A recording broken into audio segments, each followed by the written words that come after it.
in parade practice or band section. Police, army and prison officers are always seen performing national duties together. This spirit of togetherness could soon vanish if the behavior by army officers towards members of the other forces does not change. The latest incident is seen in this video recently captured somewhere in Kampala, Uganda's capital city. The concern has found its way on the floor of the country's parliament. Some of us who are mere civilians, when we see uniform against uniform, they usually call it friendly fire, but I don't know whether that was a friendly fire. So we are following up this matter as presiding officers, because you see sometimes it's not about how many statements we make here, but the concrete action are followed up. Leadership of the Uganda People's Defense Forces is apologetic. General Peter Elwelu, who regrets the incident, is the Deputy Chief of Defense Forces, also representing Army in Parliament. On behalf of UPDF,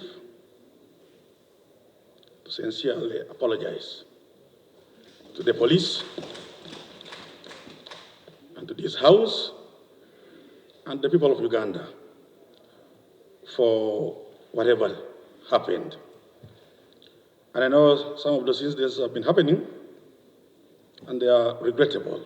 It is a concern that has not rubbed members of Parliament the right way, prompting Deputy Speaker of Parliament Thomas Tayebwa to suggest police representation in Parliament. Military police, Mr. Speaker, is the army supposed to discipline other armies, the infantry.